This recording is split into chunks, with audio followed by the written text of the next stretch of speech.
Hey YouTube, how's it going? This is Gamester81 and welcome to the episode. We got another game talk here, and to my left is DINKYDANA. Hey, what's going on? Out here in Las Vegas. We're here at the Classic Gaming Expo, and it's a lot of fun, man. It's good to see. Yeah, having a blast. Tons of classic games. The museum part, they had games that systems I'd never even heard of. Lots of crazy stuff. Giant robot, like kind of reminded me of Rob the Robot, except huge. Yeah. So. And they had a Neptune. Yeah, I was excited to see that. The Sega Neptune. I'd always seen it as a prototype, and they actually had the device here. So I didn't even know if they made the actual prototype. Yeah. I just seen pictures of it, and they had it sitting out. Pretty cool to see that. Yeah. So absolutely. Lots of stuff. Absolutely. And you guys can ignore the crickets in the background there. So they're chirping yeah, away. we walked in this room to record, and there's like crickets chirping and all kinds of stuff. No one else is in only in Vegas, right? Yeah, so. Well, Dinky, it's great to have you on the show. Can you explain to our viewers that may not know you about your channel, like what your channel's all about? Yeah, I pretty much started it about a year ago, a little bit over a year ago, and I started, trying to just put up game reviews to kind of just get the games that I really enjoy, let people know what I'm playing and what games they should be playing. I don't really review too many games that I don't enjoy. I try and put up reviews games that I like and think other people should play. And after a while, I started putting up just reviews, and then Crazy Kenbei actually tagged me in a video, and I decided to, show my face on the camera and actually just talk. And now, it's kind of just turned into anything that I do gaming. I put a video up, I go to flea markets, pick up games and just do reviews of them. So you get a lot of unpacking, like a lot of gifts in those channel too. Yeah, I did a big trade video around Christmas, and I figured I would just send out a bunch of my duplicates and just had a drawing. I think I picked 10 different names and sent out games, and I just asked people, if you win and you have an extra game to send out, just send it out to somebody else. And Fun Explorer 1 actually sent me a package with about 50 or 60 games in it. Wow. And he said, I'll just donate this, and I just split them up between the winners. So I probably sent out like 100 games out to people, and I do a lot of trades, and so I get a lot of unboxings, Cool. Trades from other people. So if you're looking for games to send to someone, then you're the guy to send to. Yeah, normally, even like people just, Brandon M198011, I think is his username, and he sent me a Magnavox Odyssey 2, and I couldn't believe it. Like he just shipped it up, and I try and send something back. I always try and if somebody sends me something for free, I try and pick something out cool that they'd like and send it back over to them. So are you more into the retro gaming, or are you more into the modern gaming, or both? I'm into both. But I'd say if I had to pick one, I enjoy the retro more. Play a lot of Nintendo. That's what I originally played the most as a kid. And started with Commodore 64 over at my grandma's, and then Atari. Sure. But the Nintendo was the main thing that I started with, and I just love it. So You're telling me you're looking for a Sammy Lightfoot for the Coleco? Yeah, I've been looking for that. I did a whole video on this. My dad, we always played it when we went over to my grandma's, and she had probably 100 games for the Commodore 64. And while I was up at college, she gave it to him, and he just tossed it. He threw it all out. And I cannot find the game Sammy Lightfoot at all for the Commodore 64. And I did find the more expensive version for the ColecoVision, but my ColecoVision's broken right now, so I can't play it. And I don't know if it's the exact same game, but really looking forward to getting that. I thought they'd have it out here, but one of the games nobody even knew about it. Kind of asking them here, so that's funny. It's hard to find. There's not much Commodore 64 games here at the expo. I'm surprised. A lot of Jaguar, a lot of Atari Lynx, a lot of Nintendo, obviously. But I'm surprised that the vintage computers. They had some Atari like 800 computer stuff, but yeah, I was surprised about all the Atari Jaguar and stuff. Like I wasn't expecting as much of that. What'd you pick up here at the expo? Do you have it on you, or this is your bag right here? Yeah. Yesterday was when I picked up some of the cool stuff, but I got this here is the you picked up a copy. Halo 2600, and I was out here yesterday, and Gamester got one, and I went back, and my cousin loves Halo, and I was telling him about it, and I was like, I should have just grabbed it and I could show him. So I ended up coming back today, picking that up. I also got another homebrew one, This Planet Sucks. So I'm looking forward to playing that. And then, what else did I get yesterday? I love the cover design on it. It's hard to see, but it's an awesome design. You really did a good job on it. Yeah, and I picked up they were clearing out some games because they didn't want to take them back on their road trip back home. So I picked up Kid Chameleon on the Genesis, like $3. It's a pretty cheap deal. Yeah. And then Double Dragon. And I just got the Rayman on PlayStation, and I saw the Sega Saturn one out here, so I grabbed that. Rayman's classic. What other systems was it on? It was on PS1? PS1 is the one that I just got. Jaguar, the long right? box one. The Jaguar version? Yeah, I think it was on something else too. I can't remember. Yeah, I think I have a Jaguar version. But yeah, so. What's your favorite system? Yeah, if you could pick one, if you were on on an island, you could only have one system. What would it would definitely be between Nintendo and Super Nintendo. Yeah. But I'd probably have to go with the Super Nintendo. I love, like, my favorite games of the Zeldas on the Nintendo. Yeah. So, I mean, if I could have one game, that would be it. Tell about the game you picked up yesterday. Oh, yeah, I picked that up. I'm probably going to do a review on it. It's Zelda 2, and it's a homebrew version, pretty much where everything's just randomly scattered. So the bosses are in different areas. All the enemies are going to be, you know, a little bit different. And I play that game all the time, and every time you put it in, it's exactly the same. And I never get sick of it, but now I'll have this one, and I can play...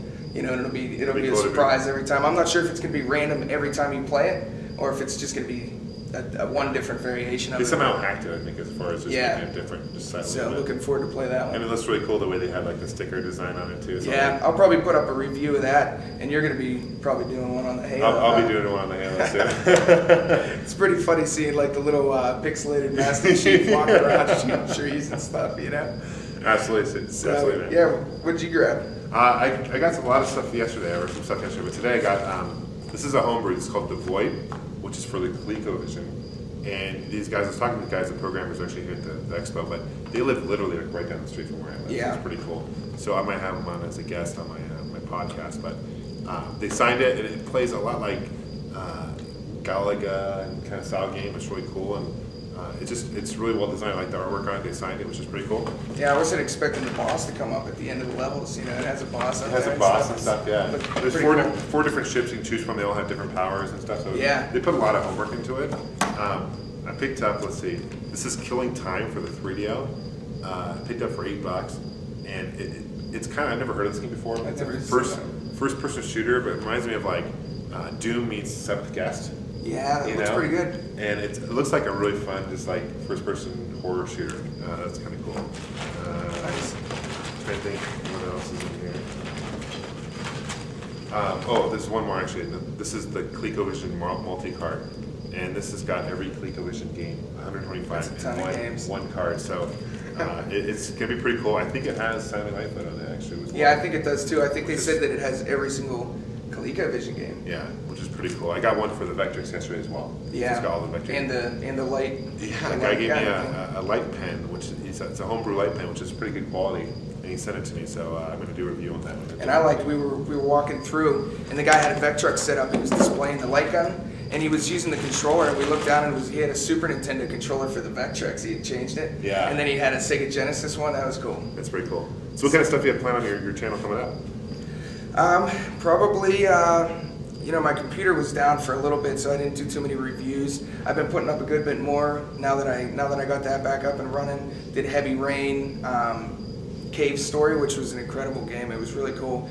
And probably just doing more reviews. I've been, you know, going to flea markets now that it's summertime. Been getting some really good deals. I got that Mr. Backup Z64. That's and, you know, it's like every time I go to the flea markets, I'm surprised because I always expect nothing to be there. Yeah. And then you walk up and you'll like walk around the whole flea market and there won't be anything, and you walk up to one table and it'll just be completely random stuff. You never know what you're going to get. So that's kind of like why I like to go out to them. And I mean, I've been doing them a lot more in the summer. Once the weather gets nice, people have more stuff out there. Sure. It's a lot of fun to do. Sure. So what kind of channels inspired you to make any particular channels? Yeah, actually, when I had always used YouTube just to watch videos, you know, for a couple years. And then the first video that I saw was by Forest Lock, and he had a lot of, like, he'd show gameplay, and he did some reviews on games, and I don't know, I mean, it just caught my eye, and I just really enjoyed watching, went through and watched all of his videos, and I mentioned him in some of my past videos. He's still putting them up and doing a lot of cool reviews, and I just started watching that, and I just played Flower, and it was actually right after I came, I think I put it up right before I came to Vegas last year, and I mean, I just really enjoyed seeing the comments and things like that. And then after Crazy Kembe tagged me, you know, I showed my face and stuff, and I really enjoyed just being able to talk to everybody. You know, I mean, tons of people sending comments. It's real cool to learn a lot of stuff, and especially with your channel. Yeah. I mean, you know, I go on there and you think you know a lot about a lot of systems, and then you see some of your stuff, and you're like, didn't even know that stuff was out there, you know. get a lot of that. It's cool. It's fun. It's fun creating channels for sure. So yeah. awesome. I forget. I was going to ask you something. Sure. I was wondering kind of about the podcast. Yeah. You know, what are you going to be doing with that? Well, it's Happy Console Gamer, Giant Millennium, and Pete Dorr and I decided to do a podcast, which is all Gen Gamers, is what the title is. It's kind of, we have a website as well, which I'll put a link below. But we're just going to have guests on the show. It's going to be a weekly podcast. We're just going to talk about games. And really, our slogan is it's all generation of games for all generation of gamers. So it's going to cover all aspects of things. So it's going to be a lot of YouTube focus because that's kind of like we all have channels, and we're not going to stop making YouTube videos. It's not like we're going to all put our attention. But it's just something there. We've had a lot of requests. People have asked us to do collaboration videos, and I think this will allow us more freedom to do a little bit more longer time. And it's all audio, obviously, but I think it's going to turn out really good. Yeah, I mean, I was even thinking something like that would be a nice idea because even just, you know, like chatting with you on Skype or something. Yeah. You know, you get with even 3 or 4 people get a good conversation going, and I mean, it's something that I've looked for podcasts, and a lot of them are just either just modern, and a lot of them are more news oriented. You know, they're talking about new stuff coming out and things like that, and I just kind of like hearing people talking about old games, hearing games that I might not have known about that I might want to play and pick up. It's a nice chemistry because I'm more retro, and then you got like Pete Dorr, who's more, and he's also retro as well, but he's focused a lot. He knows a lot more about the newer games. Yeah. And you got Johnny, who's more kind of hybrid of both. Yeah. So I think we've got a nice mix. Like we just recorded our first one. It was like we covered everything from, you know, StarCraft 2 that just came out to classic, you know, Virtual Boy to, you know, Nintendo to ColecoVision. Yeah, I think it'll be a lot of fun. I think it's a great idea. Yeah, so we'll have guests, and we'll have you on as a guest. Yeah, of course, looking we can forward have recurring guests on our show. It'll be really fun. So cool. Yeah, other questions too? Or, yeah, just was just doodling up in the room. You know? I have no idea like how you keep all your stuff. You have so many sealed Star Wars things and everything, and that just amazes me because all of my stuff, you know, like all these Nintendo games and stuff, I never have any of the boxes, and the only ones I do are Sega Genesis, and because they're plastic, and I don't know how you keep that stuff. My wife is watching in the background, she's laughing, so maybe she should come up and explain how I no, with my Star Wars stuff, I keep sealed because I don't necessarily play with them, right? I mean, coming an adult, so I don't necessarily go and play with toys and them anymore. So it's more on display for value purposes. Like, did you keep them sealed when you were young, though? Yeah. Yeah. Yeah. Well, you know, a lot of my vintage Star Wars stuff is open because, you know, I used to play back in the day, but I have some vintage unopened stuff. But yeah, for now, I buy it for more value purposes. I don't necessarily collect to sell anytime, you know? Yeah, that's what I liked even with that, what was the Noah's Ark game? Yeah, I opened that. Yeah, I mean, it's cool because, I mean, that's a pretty expensive game. Yeah. And you're just, you know, just rip that open and start playing it. It's cool because I wouldn't see it. Video games are different because video games I actually do play with. Yeah. So, you know, that's a different animal for me. But, yeah, and people rip me for opening that game. They're like, oh my God, I can't believe you opened Noah's Ark. See, I like that, you know. I mean, because it is, like, I collect games and I don't really collect them to go out and sell them later. Yeah. So I'll put some doubles and duplicates and trade people extra stuff that I have. Yeah. But usually if I don't have a duplicate of it, I'm not really looking to get rid of it. There's two types of collectors. There's those collectors who are looking to sell and sell back and resell on eBay. Yeah. You know, flip them and make a profit off it. And it's just, I think people like you and I who are just looking to collect just for, you know, just for fun and to play. Yeah. You know, so. And that's one of the things, like the reason I do so many trades. Like I go out to the flea markets and I'll see a box of games. And there will be maybe 5 games in that box that I'd like to get. And, you know, I can't go up to the flea market guy and say, I'm just going to give you 5, or I want those 5 games. They just want to get rid of the whole box. So I end up getting a lot of duplicates. And, I mean, it's a lot of fun. Like, I was sitting there and they just keep building up and I'd have this huge section, like just like 2 baskets of duplicates. And I was like, what am I going to do with these? And Christmas was coming up, you know? Yeah, cool. It's a good place. I know a lot, like, I know Vintage Video Game Geek has a lot of successful ones. Yeah, he gets some cool stuff. Alex Demoted does the same thing. And I think it's a good way to find classic games for a decent price. Yeah. You know, other than just resorting to eBay or, you know, what have you. So. Yeah, and even like Goodwills and stuff. Yeah. Get some cool stuff out there. Cool. I got a bunch of 3DO games out at the one. Nice. Yeah, it's pretty cool stuff. Anything you're playing right now, a lot of, or?